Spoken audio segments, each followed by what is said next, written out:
তো এই গল্পের শুরুতে আমরা একটা জাহাজ দেখতে পারি যেখানে কয়েক হাজার মানুষ জার্নি করছিল। আজকে 31st নাইট ছিল, যেজন্য সবাই সে রাতটা উপভোগ করার জন্য চেষ্টা করছিল। সমস্ত জায়গায় পার্টি হচ্ছিল, কেউ নাচ গান করে উপভোগ করছিল, কেউ গেম খেলে রাতটা উদযাপন করার চেষ্টা করছিল। তবে এখানের কেউই জানতো না এই খুশি খুব শীঘ্রই শেষ হয়ে যাবে, কারণ একটু পরে তাদের সঙ্গে যা হতে যাচ্ছে সেটা তাদের সমস্ত খুশিকে ধ্বংস করে দিবে। একটু পরে শিপের ক্যাপ্টেন দেখতে পায় তাদের জাহাজের দিকে কোনো একটা জিনিস ধেয়ে আসছে। এজন্য যখন সে দূরবীন দিয়ে চেক করে তখন সে পুরোপুরি শক্ত হয়ে যায়। সে দেখতে পারে একটা বিশাল বড় ঢেউ তাদের জাহাজের দিকে আসছিল। এটা দেখার পরে এখানে সবাই অনেক বেশি ভয় পেয়ে যায়। এজন্য তারা দ্রুত জাহাজটাকে ঘোরানোর চেষ্টা করছিল, তবে এত দ্রুত একটা জাহাজ কোনোভাবেই ঘোরানো সম্ভব না, এজন্য তাদের কাছে কোনো অপশনও ছিল না। অন্যদিকে সেই ঢেউ আরও দ্রুত গতিতে জাহাজের দিকে এগিয়ে আসছিল। এগুলো দেখার পরে ক্যাপ্টেন এই জিনিসটা ক্লিয়ারলি বুঝতে পারে যে খুব শীঘ্রই এই ঢেউ এসে তাদের জাহাজের সাথে আশ্রয় পড়বে, যেখানে তাদের জাহাজ ধ্বংস হয়ে যেতে পারে। এই জন্য সে দ্রুত অ্যালার্ম বাটনে প্রেস করে ইমার্জেন্সি খবরটা সবাইকে জানিয়ে দেয়, মানে সবাইকে সতর্ক করে দেয়। আর যখন সবাই জানতে পারে তাদের জাহাজের দিকে একটা ঢেউ ধেয়ে আসছে আর খুব শীঘ্রই তাদের হয়তো মৃত্যু নিশ্চিত হয়ে যাবে, তখন তারা সবাই এদিক সেদিক দৌড়াদৌড়ি করা শুরু করে দেয়। জাহাজের মধ্যে একটা হট্টগোল শুরু হয়ে যায়, কিন্তু কারো কাছে পালানোর মতো কোনো জায়গা ছিল না। একটু পরে যখন সে বিশাল ঢেউ এসে জাহাজের উপর আসতে পড়ে, তখন এক পলকে সঙ্গে অনেকের মৃত্যু হয়ে যায়। জাহাজটা পুরোপুরি উল্টে যায়, মানে জাহাজের উপরের পাটটা সোজা নিচে চলে যায় আর নিচের পাটটা যেখানে সবাই পার্টি করছিল সেটা উপরে চলে আসে। যখন জাহাজটা কাত হয়ে পানির মধ্যে পড়ছিল তখন অনেক জিনিসপত্র সাইডে পড়া শুরু করেছিল। যেখানে কিছু মানুষ পড়ে সেখানে তাদের মৃত্যু হয়ে যায়, কিছু মানুষের পানির মধ্যে পড়ে মৃত্যু হয়ে গিয়েছিল, আর কিছু মানুষের মৃত্যু হয়েছিল জাহাজের মধ্যে হয় একটা বড় ব্লাস্টের জন্য। আর যেহেতু শিপের মধ্যে কন্ট্রোল রুমের মধ্যে পানি ঢুকে গিয়েছিল, সেজন্য সেখানে যত অফিসার ছিল তাদের সবার মৃত্যু হয়ে গিয়েছিল। এরপরে আমরা হল রুমের সিন দেখতে পারি, যেখানে সবাই অনেক বেশি আপসেট হয়েছিল, কারণ তাদের মধ্যে অনেকেই তাদের আত্মীয় স্বজনকে হারিয়ে ফেলেছে। তখনই শিপের একজন অফিসার এসে তাদের সবাইকে শান্ত করে বলে যে আমাদের কাছে একটা ভালো নিউজ আর একটা খারাপ নিউজ আছে। খারাপ নিউজটি হলো আমরা এখান থেকে কোনোভাবে পালাতে পারবো না। একটা সুনামির বিশাল বড় ঢেউ এসে আমাদের শিপকে আক্রমণ করেছিল, যে জন্য আমাদের শিপটা পুরোই উল্টে গেছে। এজন্য বের হওয়ার রাস্তাটা এখন পানির নিচে আছে, এজন্য চাইলেও আমরা কেউ পালাতে পারবো না। আর ভালো খবর হচ্ছে এই ঢেউয়ে আমাদের জাহাজের উপর আক্রমণ করার আগে আমাদের ক্রু মেম্বাররা দ্রুত সিকিউরিটি টিমকে খবর জানিয়ে দিয়েছে। এজন্য এখন হয়তো রেস্কিউ টিম আমাদের সেভ করার জন্য হেলিকপ্টার নিয়ে খুব শীঘ্রই এসে পৌঁছে যাবে। আর তখন এখানে আমরা ডেলন নামের একটা লোককে দেখতে পারি। আসলে ডেলন ছিল নেভিতে চাকরি করত। সে যখন এই ব্যাপারগুলো শুনতে পায় তখন সে স্পষ্টভাবে বুঝতে পারে তারা সমুদ্রের মাঝখানে কোনো একটা জায়গায় আটকা পড়ে গেছে। এখানে রেস্কিউ টিম আসতে অনেক সময় লাগবে, হয়তো বা এখানে তাদের মৃত্যু হতে পারে। এজন্য সে নিজে থেকেই চিন্তাভাবনা করে এখান থেকে বের হওয়ার জন্য। সে এখান থেকে বের হওয়ার জন্য প্ল্যানিং শুরু করে। সে গিয়ে জাহাজের ম্যাপটা খুব ভালো করে দেখে, তবে এখানে পর্যবেক্ষণ করার পরেও সে এখান থেকে বের হওয়ার কোনো রাস্তা খুঁজে পাচ্ছিল না, কারণ এখান থেকে বের হওয়ার যে মেইন দরজাটা সেটা পানির নিচে তলিয়ে গেছে। তবে ডেলান কোনোভাবে হার মানতে রাজি ছিল না, এজন্য সে এখান থেকে বাঁচার জন্য একটা প্ল্যানিং করে ফেলে। সে প্রথমে একটা ডেড বডির কাছে গিয়ে তার পকেট থেকে যত জিনিসপত্র ছিল প্রয়োজনীয় সেগুলো বের করে ফেলে। এগুলো নিয়ে সে যাওয়ার চেষ্টা করছিল, তবে তখন এখানে একটা ছোট্ট বাচ্চা ছেলে চলে আসে আর সে তাকে জিজ্ঞেস করে যে তুমি এখানে কি করছো। তখন ডেলন তাকে বলে এখান থেকে বের হওয়া যাওয়ার প্ল্যানিং করছি। এখন এই বাচ্চাটা তাকে বলে যে এখান থেকে বের হওয়ার কোনো রাস্তা নেই, কারণ একটু আগেই শিপের ক্যাপ্টেন এসে আমাদেরকে এই ব্যাপারটা বলেছে যে ঝড়ের কারণে সব রাস্তাটা এখানে ব্লক হয়ে গেছে, এখান থেকে বের হওয়ার কোনো রাস্তা খোলা নেই। সো তুমি কিভাবে এখান থেকে বের হয়ে যাবে? তখন ডেলন তাকে বলে যে আমার কাছে এখান থেকে পালানোর একটা রাস্তা আছে, সে রাস্তাটা বের করার জন্য আমাকে উপরে উঠতে হবে। আর তখনই সেখানে সে বাচ্চার মাও চলে আসে, আর সে বাচ্চাটা তার মাকে বলে দেয় যে ডেলনের কাছে এখান থেকে পালানোর একটা রাস্তা আছে। এই জন্য বাচ্চার মা তখন ডেলনকে জিজ্ঞেস করে তোমার কাছে কি সত্যি এখান থেকে পালানোর রাস্তা আছে? তখন ডেলন তাকে হ্যাঁ বলে। তবে তখন এখানে একজন বিজনেসম্যান আর একজন বৃদ্ধ চলে আসে। তারা দুজনেও জেনে ফেলে ডেলনের কাছে বের হওয়ার একটা রাস্তা আছে। তখন এই বৃদ্ধ লোকটা ডেলনকে বলে যে আমি একজন আর্কিটেক্ট, আমি খুব ভালো করেই জানি এই জায়গাটা কিভাবে ডিজাইন করা হয়েছে। আমার মতে জাহাজটাকে এমন করে ডিজাইন করা হয়নি যে এটা উল্টে যাওয়ার পরও পানির নিচে ভেসে থাকবে। আমার মনে হয় জাহাজটা আস্তে আস্তে করে তলিয়ে যাচ্ছে। খুব শীঘ্রই যদি আমরা বেরোতে না পারি তাহলে আমাদের সবার মৃত্যু হয়ে যাবে। আর তখন সেই বিজনেসম্যান ড্যালনকে বলে যে আমি তোমার সঙ্গে এখান থেকে বেরিয়ে যেতে চাই, তো তুমি আমাকে সঙ্গে করে নিয়ে যাও। তবে ড্যালনের তাকে সরাসরি না বলে দেয় আর সে একা এখান থেকে বেরিয়ে যাওয়ার প্ল্যানিং শুরু করে। তবে সেই বিজনেসম্যান তাকে স্পষ্ট করে বলে যে আমরা সবাই একসাথে এখানে ফেসে গেছি, যদি আমরা সবাই এখান থেকে পালাতে না পারি তাহলে আমাদের সবার মৃত্যু হয়ে যাবে। তুমি একা চাইলে এখান থেকে বেরোতে পারবে না, আমাদের কারো না কারো সাহায্য তোমার অবশ্যই লাগবে। আর বিজনেসম্যানের কথার সাথে বাকি সবাইও একমত পোষণ করে। এজন্য ড্যালন বাধ্য হয়ে তাদের সবাইকে তার সঙ্গে নিতে রাজি হয়ে যায়। এরপরে সেই বিজনেসম্যান শিপের একজন ওয়েটারকে ডেকে জিজ্ঞেস করে এখান থেকে উপরে যাওয়ার রাস্তাটা কোন দিকে। তখন সেই ওয়েটার তাকে স্পষ্ট বলে দেয় যে শিপের ক্যাপ্টেনরা আমাকে স্পষ্ট করে না করে দিয়েছে যাতে আমি উপরে যাওয়ার রাস্তাটি কাউকে দেখিয়ে দিই, সেখানে গেলে তোমাদের মৃত্যু হতে পারে। তবে বিজনেসম্যান তাকে বলে যে তুমি পুরো 1 বছরে যত টাকা ইনকাম করো আমি তার 3 গুণ টাকা তোমাকে দেব। আর এগুলো শোনার পরে সে ওয়েটার তাদেরকে রাস্তা বলে দেওয়ার জন্য রাজি হয়ে যায়। এমন সবাই মিলে উপরে ওঠা শুরু করে। আসলে তারা সবাই সেই বড় বড় পাখাগুলোর দিকে যেতে চাইছিল যেখানের মাধ্যমে শিপ চালানো হয়। তারা সেটি যদি বন্ধ করতে পারে তবে শিপটি হয়তো থামিয়ে দেওয়া সম্ভব হবে। শিপের অফিসাররা তাদেরকে উপরে উঠে দেখতে পারে এবং শিপের অফিসাররা বলে যে তারা হচ্ছে একটা বেকুব, তারা শুধু শুধু উপরে যাওয়ার চেষ্টা করছে কারণ সেখানে তাদের জন্য মৃত্যু অপেক্ষা করছে। কিন্তু এই অফিসাররা জানতো না যে যেহেতু শিপটা আস্তে আস্তে পানির নিচে তলিয়ে যাচ্ছে খুব শীঘ্র হয়তো বা তো মৃত্যু নিশ্চিত হয়ে যাবে। এরপর অফিসাররা গার্ডদেরকে বলে সমস্ত দরজা বন্ধ করে দিতে যাতে ভেতরে কোনো পানি আসতে না পারে এবং যারা উপরে গিয়েছে তারাও যেন ভেতরে ঢুকতে না পারে। অন্যদিকে যখন তারা সবার সামনের দিকে যাচ্ছিল তখন তারা এখানে অনেকগুলো ডেড বডি দেখতে পারে, যেগুলো দেখে তারা অনেক বেশি ভয় পেয়ে যায়। তবু অনেকটা সামনের দিকে যাওয়ার পরে তারা দেখতে পারে আশেপাশে সমস্ত জিনিস এলোমেলোভাবে পড়ে থাকার জন্য সমস্ত দরজা ব্লক হয়ে গেছে। তারা চাইলেও আর সামনের দিকে যেতে পারতো না। এজন্য বাধ্য হয়ে তারা লিফটের দরজা জোর করে টেনে খুলে আর দেখতে পারে লিফটে পুরোপুরি নষ্ট হয়ে গেছে এবং লিফট উপরে আটকা পড়ে গিয়েছে। এজন্য এখন তাদের কাছে কোনো অপশনও নেই অন্য পারে যাওয়ার জন্য, অর্থাৎ লিফটের উল্টো পাশে দরজা খুলে যে কোনো মূল্যে সেখানে গিয়ে বেরিয়ে যেতে হবে। আর এটা করার জন্য তারা একটি বড় লোহার বেঞ্চের সাহায্যে লিফটের মাঝখানে একটা রাস্তা বানিয়ে ফেলে। এখন লিফটের সে দরজাটা খোলার জন্য প্রথমে ড্যালন সামনের দিকে যায় এবং লিফটের দরজা খোলার চেষ্টা করে, কিন্তু অনেক চেষ্টা করার পরেও সে দরজাটি খুলতে পারে না এবং তার নজর পড়ে উপরে ফ্লোরের উপরে। সে দেখতে পারে সেখানে লিফটের দরজাটা কিছুটা খোলা আছে, এজন্য সেখানে পৌঁছানোর জন্য সে প্রথমে সে বৃদ্ধকে ডাক দেয়। এরপরে তার ঘাড়ের উপর ভর করে সে 2nd ফ্লোরে চলে যায়। এরপর এক এক করে সবাইকে 2nd ফ্লোরে নিয়ে যায় সে। তবে এখন লাস্টে শুধুমাত্র বৃদ্ধ লোকটা আর সেই ওয়েটারটা বাকি ছিল। ওই ওয়েটার বৃদ্ধ লোকটাকে বলে যে প্রথমে তুমি যাও, এরপর আমি এখান থেকে যে কোনো মূল্যে চলে যাব। তবে ওয়েটার এটা জানতো না যে এটাই তার জীবনের সবচেয়ে বড় সিদ্ধান্ত ছিল। যখন সে বৃদ্ধকে ঘাড়ে করে উপরে ভর করে দেয় তুলতে থাকে তখন উপর দিকে উঠানোর চেষ্টা করার সময় দেখা যায় যে লিফটটি আস্তে আস্তে করে নড়াচড়া শুরু করেছে, মানে সেটাও লুজ হয়ে গিয়েছিল, সেটা যে কোনো সময় নিচের দিকে পড়তে পারত।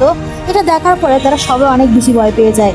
এজন্য তারা তাড়াহুড়ো করে উপরে উঠানোর চেষ্টা করছিল তাদের। আর তখনই সে ওয়েটারের নিচ থেকে সে লোহার বেঞ্চটা নিচে পড়ে যায়, যে জন্য তারা দুজনে এখন হাওয়ার মধ্যে ঝুলা শুরু করে। ওইটা সে বৃদ্ধ লোকটি পাকে শক্ত করে জোরে ধরে রাখে এবং চিৎকার করতে থাকে। তবে তখন উপর থেকে সে লিফটটাও আস্তে আস্তে করে লুজ হয়ে নিচের দিকে পড়তে শুরু করে। ড্যালন আর বাকি সবাই চেষ্টা করছিল যত দ্রুত সম্ভব তাদেরকে উপরে তুলে আনতে, কিন্তু যেহেতু তাদের ওজন অনেক বেশি ছিল এজন্য তারা কোনোভাবেই তাদেরকে দুজনকে একসাথে তুলতে পারছিল না। ড্যালন তাদেরকে স্পষ্ট করে বলে যে তোমাদের দুজনকে আমি একসাথে কোনোভাবে তুলতে পারবো না। এজন্য সে বৃদ্ধকে পরামর্শ দিয়ে বলে যে যদি তুমি ওয়েটারকে নিচের থেকে ফেলে দিতে পারো বা আলাদা করতে পারো তাহলে তোমাদের দুজনকে ছেড়ে দিতে হবে আমার, এজন্য অন্য কোনো অপশন আমাদের কাছে নেই। তবে ওয়েটার চিৎকার করে বাঁচার জন্য রিকোয়েস্ট করতে থাকে, প্লিজ আমাকে নিচের দিকে ফেলে দিও না। কিন্তু এই বৃদ্ধ না চাইতেও তাকে ওয়েটারকে লাথি মেরে নিচের দিকে ফেলে দিতে হয়। ওয়েটার নিচে পড়ে যাওয়ার পরে ড্যালন দ্রুত সে বৃদ্ধটাকে টেনে উপরের দিকে নিয়ে আসে। আর ঠিক তখনই উপর থেকে সে লিফটটা অনেক স্পিডে নিচের দিকে পড়া শুরু করে, আর সেটা এত স্পিডে নিচের দিকে পড়ে জাহাজের মধ্যে একটা বিশাল বড় ব্লাস্ট হয়ে যায়। এখন আগুন থেকে বাঁচার জন্য তারা লিফটের দরজাটা দ্রুত বন্ধ করে দেয় যেন কোনো রকমে তাদের জীবন এবার বেঁচে যায়। অন্যদিকে ক্যাপ্টেন যখন লিফটে এত বড় ভয়ঙ্কর ব্লাস্টের শব্দ শুনতে পায় সে মনে করে যে উপরে যারা গিয়েছিল তাদের সবার মৃত্যু হয়ে গেছে, কিন্তু সে জানতো না সে জানতো না যে খুব শীঘ্রই মৃত্যু তার কাছেও আসছে। অন্যদিকে ডালন আর তার টিম যখন আস্তে আস্তে করে সামনের দিকে এগোনোর চেষ্টা করছিল, তখন তারা একটা ডান্স ক্লাবের সামনে চলে আসে।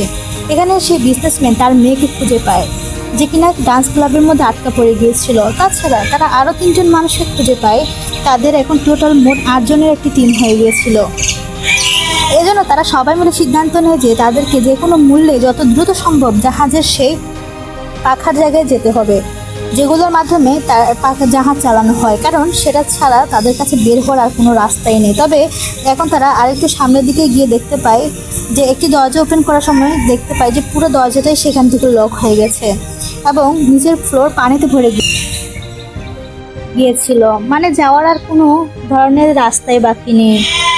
তাছাড়া নিজের ফোন পানিতে ভেসে যাওয়ার কারণে সেখানে অনেক মানুষের ডেড বডিও পড়েছিল। এখন জাহাজের উপরে যেতে যদি হয় তবে তাদের শুধুমাত্র একটা অপশনই ছিল, সেটা হচ্ছে লিফটের ভাঙা রেলিং। এজন্য তারা রেলিং বেয়ে বেয়ে এক এক করে সামনের দিকে যাওয়া শুরু করে। এমন করে তারা 5 জন সেই পারে চলে আসে।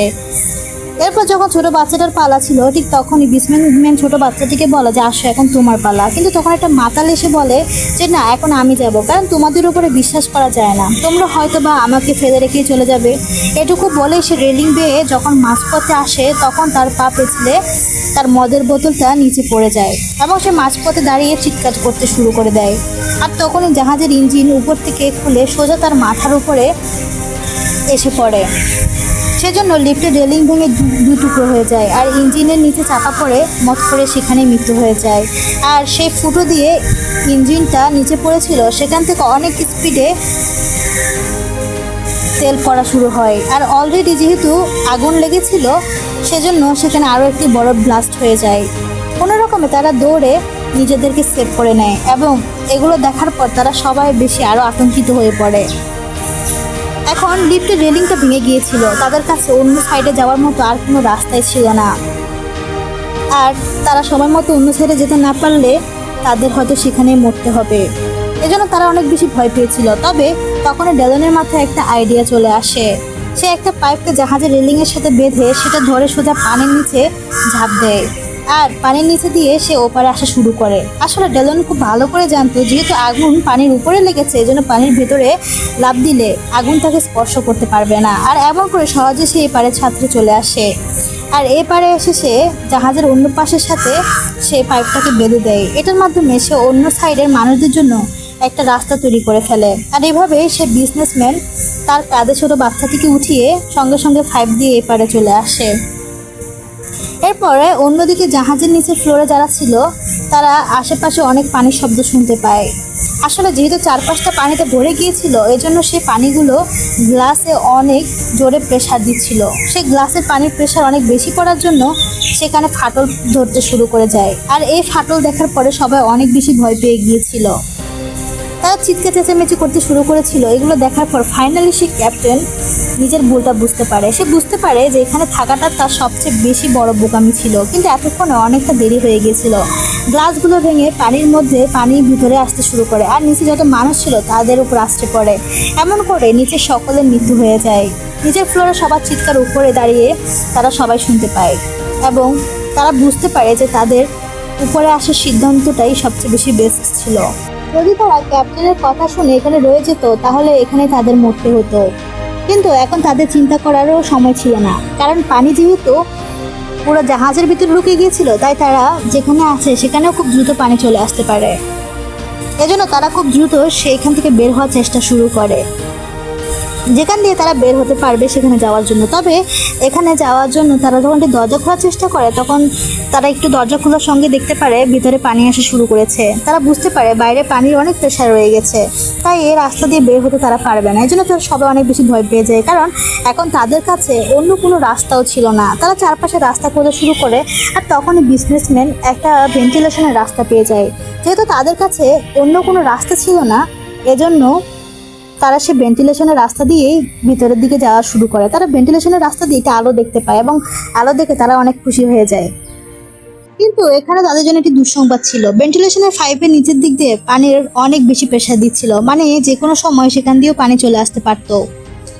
আর সেই সরু রাস্তা সবার পেছনে ডেলেন ছিল। এজন্য ডেলেন সেই বিজনেসম্যানকে বলে যাতে যত দ্রুত সম্ভব আলো রাস্তার দিকে যাওয়া যায়, কারণ তাদের বেরোতে হবে। আর এখানে যেহেতু পানি আস্তে আস্তে যাচ্ছে, সেজন্য এখানে থাকা কোনোভাবে নিরাপদ না। এরপর যখন সে বিজনেসম্যান অনেক কষ্ট করে সে আলোর জায়গায় চলে আসে, মানে যেখান থেকে তারা বের হতে পারতো, তখন সেখানে একটা লোহার জালি দেখতে পায়।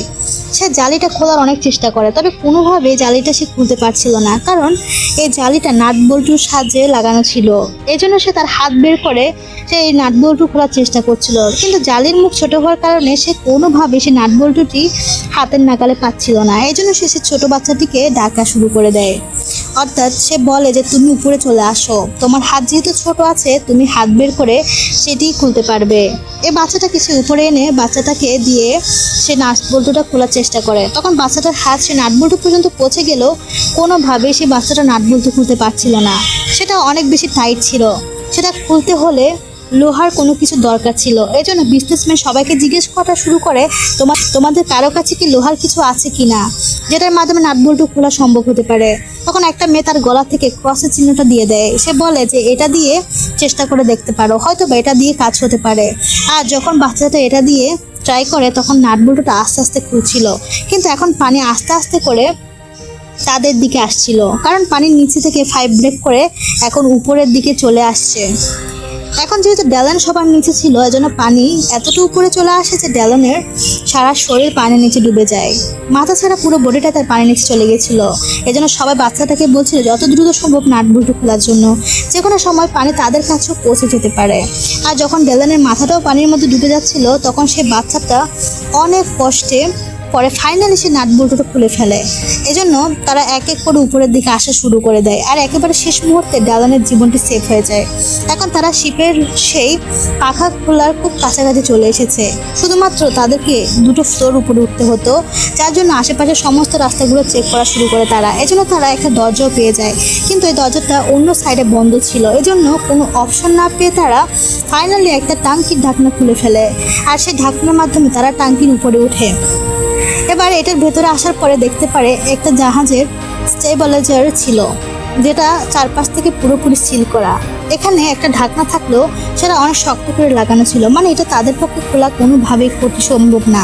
অর্থাৎ তারা এখানে পুরোপুরি বন্দি হয়ে গেছে, চাইলেই তারা এখান থেকে নামতে পারতো না, কারণ নিচে ইতিমধ্যে পানি ভরে গিয়েছিল। এখন ডেলান এই ব্যাপারটা ভালো করে বুঝতে পারে যে এটা হচ্ছে একটা স্টেবিলাইজার ট্যাঙ্ক।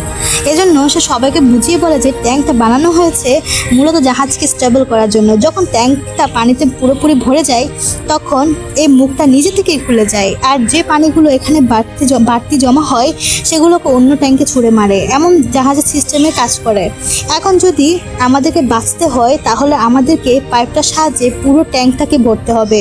যখন পানি ভরে যাবে, তখন এই মুখটা এমনিতেই খুলে যাবে, আর আমাদেরকে অন্য একটা ট্যাঙ্কে পাঠিয়ে দেবে। কিন্তু এটা শোনার পরে সে বিজনেসম্যান মেয়ে অনেক বেশি ভয় পেয়ে যায়। সে বলে যদি পানি ভরার পরে মুখটা না খুলে আর আমাদের নিঃশ্বাস বন্ধ হয়ে যায়, তাহলে কি হবে? তাহলে তো আমরা সবাই এমনিতেই মারা যাব। তখন ডেলান তাকে স্পষ্ট করে বলে এরপরে কি হবে সেটা আমি জানি না, কিন্তু এখন আমাদের কাছে শুধুমাত্র একটাই অপশন আছে, সেটা হচ্ছে এটাকে পানি দিয়ে ভরে এবং তার পাইপের মুখটা খোলার জন্য অপেক্ষা করা। আর সবাই মিলে চিন্তা করছিল যে তারা পানি দিয়ে এটা ভরবে নাকি ভরবে না। তখন বিজনেসম্যান দেখতে পারে নিচে পানি দিয়ে অলরেডি ভরে গিয়েছে, আর সেখান থেকে পানি স্পিডে এদিকে আসছিল। এটা দেখার পরে তারা সবাই স্পষ্টভাবে বুঝতে পারে যে যদি তারা এমন করে চিন্তা করতে শুরু করে, তাহলে তারা এমনিতে পানিতে ডুবে মারা যাবে। এজন্য তারা যত দ্রুত সম্ভব তাদের সিদ্ধান্তকে নিতে শুরু করে। এজন্য তারা সিদ্ধান্ত নেয় তারা ট্যাঙ্কে পানিতে পড়বে এবং তার ঢাকনা খুলে অন্য জায়গায় যাওয়ার জন্য অপেক্ষা করবে। আর যেন বিজনেসম্যান আর ডেলন মিলে সে পাইপের মাধ্যমে পানি দিয়ে ভরা শুরু করে দেয় সেই ট্যাঙ্কটাকে। তখন পানি পুরোপুরি ভরে গেলেও দেখা যায় যে পাইপের মুখটা খুলছিল না। এটা দেখার পরে তারা সবাই অনেক বেশি ভয় পেয়ে যায়, কারণ তারা মনে করেছিল এখানে হয়তো তাদের জীবন শেষ হয়ে যাবে। কিন্তু তখনই সে পাইপের মুখটা খুলে যায় এবং তাদেরকে এক পলকের মধ্যে অন্য একটা ট্যাঙ্কের মধ্যে ট্রান্সফার করে দেওয়া হয়। কিন্তু সমস্যা এখনো সমাধান হয়নি। সেই ট্যাঙ্কের ভিতরে ইতিমধ্যে অনেক পানি জমা হয়েছিল, আর নতুন পানি আসার জন্য তারা আস্তে আস্তে চলে যাচ্ছিল। এখন যদি তাদেরকে উপরের ফ্লোরে পৌঁছাতে হয়, তাহলে তাদের কাছে শুধুমাত্র একটাই অপশন আছে, আর সেটা হচ্ছে পানির মাধ্যমে সাঁতরে যাওয়া। এখন তারা সাঁতরে সে জায়গায় যাওয়ার চেষ্টা করছিল, কিন্তু তখন তাদের সবার পেছনের যে মেয়েটা ছিল, সেই মেয়েটার জামা একটি কাঁটা তারের সাথে লেগে যায়, সেজন্য সে এখানে আটকা পড়ে গিয়েছিল। আর যখন মেয়েটা সে তারটা ছুটানোর চেষ্টা করছিল, তখন সে ফোর্স অ্যাপ্লাই করার কারণে তার মাথা একটি ধারালো জিনিসের সাথে লেগে যায় এবং তার মাথা দিয়ে অনেক বেশি রক্ত বের হওয়া শুরু করে। তবে সৌভাগ্যবশত বৃদ্ধ লোকটা সেই মেয়েটাকে দেখে ফেলেছিল। তো সে বৃদ্ধ লোকটা সে মেয়েটাকে টেনে সেখান থেকে নিয়ে আসে, কিন্তু ততক্ষণে অনেকটাই দেরি হয়ে গিয়েছিল। সেই মেয়েটার মৃত্যু হয়ে গিয়েছিল। সেই মেয়েটার মৃত্যু দেখার পরে টিমের যে অন্যান্য সদস্যগুলো ছিল সবাই আপসেট হয়ে গিয়েছিল। এখন এই মেয়েটার মৃত্যুর পরে তারা 7 জন জীবিত ছিল। এরপর যখন তারা আরো একটু সামনে আগায় তখন তারা একটা রুম দেখতে পায় এবং রুমে অনেকগুলো জিনিসগুলো এলোমেলো অবস্থা থাকতে দেখে, যেগুলো দেখে তারা সেগুলো সরানোর চেষ্টা করে। কিন্তু তখনই তারা অপোজিট সাইড থেকে কারো কথার আওয়াজ শুনতে পায়। শুনে তারা অনেক বেশি হ্যাপি হয়ে গেছিল। তাদের মনে হয়েছিল হয়তোবা তাদের মতো আরও কেউ বেঁচে আছে বা আরও কেউ সাহায্য চাইছে। কিন্তু দেখা যায় পরবর্তীতে জিনিসগুলো সরানো শুরু করার পরে জিনিসগুলো সরিয়ে তারা দেখতে পায় এই শব্দটা একটা টেলিফোন থেকে আসছিল। এটা দেখার পর তারা অনেক বেশি আপসেট হয়ে যায়। তারপরে যখন ডেলেন জাহাজে ভালো করে চেক করে তখন সে বুঝতে পারে সেই পাখাওয়ালা জায়গাটা খুব কাছাকাছি তারা চলে এসেছে। এজন্য তারা দৌড়ে সেই পাখার দিকে যাওয়া শুরু করে। কিন্তু এখানে আসার পর তারা পুরোপুরি শক্ত হয়ে যায়। তারা দেখতে পারে পাখার জায়গাটা পানি দিয়ে ভরে গিয়েছিল। এই জন্য তারা সবাই অনেক বেশি আপসেট হয়ে পড়ে, কারণ তারা যেখান দিয়ে বের হওয়ার জন্য এত কষ্ট করেছে সে জায়গাটাই এখন পানি ভর্তি হয়ে গেছে। মানে তাদের আর কোনো অপশন নেই বের হওয়ার মতো। আর যখন ডেলেন ব্যাপারটা দেখতে পারে তখন সে নিজেই বেশি আপসেট হয়ে যায়, কারণ তার কথা মতো যারা তার সঙ্গে এই পর্যন্ত এসেছে তাদেরকে সে বাঁচাতে পারেনি। তবে তখন সে বিজনেসম্যান তাকে সাবাসী দিয়ে বলে, অনেক বেশি কৃতজ্ঞ তোমার পর আমরা, তুমি আমাদের জীবন বাঁচানোর জন্য যথেষ্ট চেষ্টা তো করেছো, কিন্তু হয়তোবা আমাদের ভাগ্যটাই খারাপ, এজন্য আমরা এখানে পৌঁছাতে জায়গাটা পানিতে ভরে গিয়েছে। এখন যখন তারা এই ব্যাপারগুলো নিয়ে কথাবার্তা বলছিল তখন জাহাজের পাটে বিশাল বড় একটা ব্লাস্ট হয়ে, সেই ব্লাস্টের জন্য জাহাজ জোরে জোরে কাঁপা শুরু করে। আর যে জায়গায় পাখা ছিল, মানে যেখান দিয়ে তাদের বের হওয়ার কথা ছিল, সে জায়গাটা পানির উপরে চলে আসে। আর অন্য সাইড যেহেতু নিচের দিকে চলে গিয়েছিল এজন্য সমস্ত পানি সেই দিকে যাওয়া শুরু করে। এজন্য তারা সবাই দৌড়ে সেই জায়গায় চলে আসে। তবে এখানে যখন সেই বৃদ্ধ দৌড়ে পাখার মুখটা ওপেন করে তখন বাইরের বাতাসের প্রেশার অনেক বেশি থাকার জন্য সেই পাখাটা বৃদ্ধর মুখে জোরে বাড়ি মারে, যে জন্য বৃদ্ধ নিচে পড়ে যায়, আবার তার মৃত্যু সেখানেই হয়ে যায়। আর এরপরে যখন সেই বিজনেসম্যান সেই গর্ত দিয়ে লাইট মেরে ভালো করে চেক করে তখন সে দেখতে পারে পাখাগুলো সোজা ঘোরার জায়গায় উল্টো দিকে ঘুরছে, মানে বাইরের বাতাসের প্রেশার অনেক বেশি। এজন্য যখন তারা বোর্ডের ইনস্ট্রাকশন চেক করে তখন তারা কোনোভাবেই দেখতে পায় যে পাখাগুলো কন্ট্রোল রুম থেকে বন্ধ করা সম্ভব। এটা জানার পরে তারা ভাবে যে কন্ট্রোল রুম দিয়ে যদি পাখাগুলো বন্ধ করা যায় তাহলে হয়তোবা তারা বেরিয়ে যেতে পারবে। তবে সে কন্ট্রোল রুম ছিল অনেক দূরে, মানে এখান থেকে 150 ফিট নিচে। এই পানির ভেতর দিয়ে সে পর্যন্ত গিয়ে কেউ জীবিত ব্যাক করতে পারবে না। এজন্য সেখানে যাওয়া মানে মৃত্যুকে দাওয়াত দেওয়া। তবে বিজনেসম্যান স্পষ্ট করে সবাইকে বলে আমাকে সেখানে অবশ্যই যেতে হবে, নয়তোবা আমাদের সবার মৃত্যু হয়ে যাবে। এটা বলে সে বিজনেসম্যান সেদিকে যাওয়া শুরু করে। তখন বিজনেসম্যানের মেয়ে এবং তার বয়ফ্রেন্ড তাকে বলে যে আপনি সেখানে যাবেন না, আমাকে সেখানে যেতে দিন, কারণ আমি তুলনামূলকভাবে আপনার চেয়েও ইয়াং আছি, আমি সেখানে দম বন্ধ করে গিয়ে আবার ফেরত আসতে পারবো। তবে এটা শোনার পরে বিজনেসম্যানের মেয়ে অনেক জোরে জোরে কান্না করতে শুরু করে, কারণ সেটা খুব ভালো করেই জানে যে সে পর্যন্ত পানির নিচে গিয়ে কেউ কোনো মানুষ ফিরে আসতে পারবে না। এজন্য সে কোনোভাবে তার বয়ফ্রেন্ডকে হারাতে চাচ্ছিল না আর তার বাবাকেও হারাতে চাইছিল না। এজন্য সে জোরে জোরে কান্নাকাটি করছিল। কিন্তু তখন তার বয়ফ্রেন্ড তার কাছে এসে তাকে সান্ত্বনা দেওয়া শুরু করে। সে বলে যে আমি সেখানে অবশ্যই যাব এবং ফিরেও আসবো, আমার কোনো ক্ষতি হবে না। এটা বলে সে যখন বয়ফ্রেন্ড পিছনের দিকে তাকায় তখন দেখতে পায় যে সেখানে বিজনেসম্যান নেই, অর্থাৎ সে অনেক আগেই পানির নিচে চলে গেছে। তখন এটা দেখার পরে মেয়েটা আরো জোরে জোরে কান্নাকাটি শুরু করে দেয়। পানির নিচে আমরা বিজনেসম্যানকে দেখতে পারি, সে সাঁতরে সে কন্ট্রোল রুমের দিকে যাওয়া শুরু করেছে। অন্যদিকে সে ছোট বাচ্চাটা দেখতে পায়, ছোট বাচ্চাটার মা দেখতে পায় যে তার ছোট বাচ্চাটা সেখানে নেই। সেজন্য সে পানির মধ্যে তার বাচ্চাকে খোঁজা শুরু করে। একটা জায়গায় সে গিয়ে দেখতে পায় যে তার বাচ্চা জালির অপোজিট সাইডে আটকে গিয়েছে। যেহেতু দুজনের মাঝখানে একটা জালি ছিল এজন্য সে তার ছেলেকে সেভ করতে পারছিল না। সে উপরে অনেক কান্নাকাটি করতে শুরু করে, কিন্তু তখনই সেখানে ড্যালন চলে আসে। সে জালি ভেঙে তার বাচ্চাকে সেভ করে ফাইনালি তার মায়ের কাছে পৌঁছে দেয়। আর এটা দেখার পর তার মা অনেক বেশি হ্যাপি হয়ে যায়। এরপর তারা তিনজনে সেখান থেকে বের হয়ে আবারও সামনের দিকে যাওয়া শুরু করে। অন্যদিকে আমরা সেই বিজনেসম্যানকে দেখতে পাই যে পানির নিচে দিয়ে সাঁতরে সাঁতরে সে কন্ট্রোল রুমের কাছে চলে আসে। তবে এখানে এসে সে দেখতে পারে সেই সুইচটার মাধ্যমে পাখা বন্ধ করা যায়, সেই সুইচটা ভেঙে গেছে। এটা দেখার পরে সে অনেক বেশি আপসেট হয়ে যায়, কারণ এত দূর আসার পরে সে কোনোভাবে সফল হতে পারছিল না। এই জন্য সে পাগলদের মতো বিহেভ করা শুরু করে। কিন্তু এতক্ষণে পানির নিচে থাকার জন্য তার নিঃশ্বাস নিতে অনেক কষ্ট হচ্ছিল, এই জন্য সে ছটফট করা শুরু করে। আর একটা পর্যায়ে সে একেবারে মৃত্যুর দ্বার প্রান্তে চলে গিয়েছিল। তখন তার মনে পড়ে যে বাটনের উপরে যেখানে একটি পাখাকে রিভার্সে ঘোরানো যাবে এমন অপশন আছে। এই জন্য একেবারে মৃত্যুর আগ মুহূর্তে সেই বাটনটি প্রেস করে দেয়। এই জন্য পাখা উল্টো জায়গায় সোজা ঘোরা শুরু করে। আর তখনই নিঃশ্বাস নিতে না পেরে এই বিজনেসম্যানের এখানে মৃত্যু হয়ে যায়। মানে বিজনেসম্যান তার সঙ্গীদের বাঁচানোর জন্য নিজের জীবনকে স্যাক্রিফাইস করে দিয়েছে। অন্যদিকে উপরে থাকা সবাই বাতাসের পার্থক্য অনুভব করা শুরু করে। এজন্য যখন তারা ভালো করে পাখার দিকে তাকায় তখন বুঝতে পারে পাখা এখন বাতাস ভেতরের দিকে না বরং বাইরের দিকে নিচ্ছে। এজন্য তারা বুঝতে পারে না যে বিজনেসম্যান এখনো কেন পাখাটা বন্ধ করছে না। আর যখন তারা ভালো করে মনোযোগ দিয়ে পাখার দিকে তাকায় তখন তারা বুঝতে পারে পাখাটা এখন সোজার জায়গায় মানে রিভার্সের জায়গায় সোজা ঘুরছে। তখন তারা আরও বেশি টেনশনে পড়ে যায়। তারা বুঝতে পারে না বিজনেসম্যান কেন পাখাটাকে রিভার্স জায়গায় সোজা ঘুরাচ্ছে। সে পাখাটা বন্ধ কেন করেনি, কারণ পাখা বন্ধ না করার কারণে এখনও তারা জানতে পারেনি পাখাটা এখন যে সোজা ঘুরছে। এখনও তারা পাখার কাছাকাছি যদি পৌঁছায়ও পাখা তাদের টুকরো টুকরো করে ফেলবে। আর তখনই ডেলনের মাথায় একটা বুদ্ধি চলে আসে। ডেলন বুঝতে পারে সেই বিজনেসম্যান কেন পাখাগুলোকে রিভার্সের জায়গায় সোজা করে দিয়েছিল, মানে মৃত্যুর ঠিক এক মুহূর্তে সে কেন এই কাজটা করেছিল। এজন্য সে গিয়ে সে ছেলেটাকে বলে যে যদি আমরা পাখার দিকে বড় বড় জিনিস ছুঁড়ে মারি তাহলে সেগুলোর প্রভাবে যেন পাখা থেমে যেতে পারে। আর যেহেতু এই আইডিয়া সেই ছেলেটারও পছন্দ হয়, এজন্য সে ছেলেটা তাকে একটা বড় গ্যাস সিলিন্ডার দেয়। যখন সে সিলিন্ডার পাখার দিকে ছুঁড়ে মারে ড্যালন, তখন বিশাল একটা ব্লাস্ট হয়ে যায়। সে ব্লাস্টের জন্য জাহাজের দুই দিক দিয়েই দেখা যায় আগুন বের হওয়া শুরু হয়। আর আগুন বের হওয়ার পরে তারা দেখতে পায় পাখাগুলো বন্ধ হয়ে গেছে। এরপর তারা সবাই মিলে আস্তে আস্তে করে সে পাখার দিকে যাওয়া শুরু করে। তবে সে বিজনেসম্যানের মেয়ে সেখানে তার বাবার জন্যই অপেক্ষা করছিল। তার আশা ছিল হয়তোবা তার বাবা ফিরে আসবে, কিন্তু সে জানতো না যে তার বাবার মৃত্যু ইতিমধ্যে হয়ে গেছে। তখন এখানে তার বয়ফ্রেন্ড আসে। সে তাকে বলে যে তোমার বাবার মৃত্যু অলরেডি হয়ে গেছে, তুমি শুধু শুধু এখানে তার জন্য অপেক্ষা করো না। এখানে অপেক্ষা করে কোনো লাভ হবে না, অপেক্ষা করলে উল্টো তোমার মৃত্যু হয়ে যাবে। এজন্য তার বয়ফ্রেন্ডের কথা শুনে সেও ফাইনালি এখান থেকে যাওয়ার সিদ্ধান্ত নিয়ে নেয়। তারা সবাই সে পাকার কাছে চলে আসে। আর এখান থেকে সবাই সমুদ্রের মধ্যে এক এক করে লাফ দেয়। এরপর তারা সবাই একটি বোটে উঠে যায়। তবে তখনও সেই বড় শিপটা তাদের দিকে পড়া শুরু করে।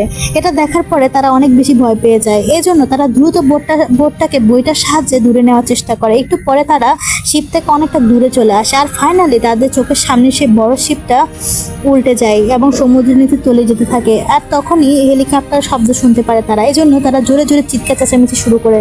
কিন্তু রাত অনেক গভীর হওয়ার জন্য তারা চিৎকার কেউ শুনতে পায় না।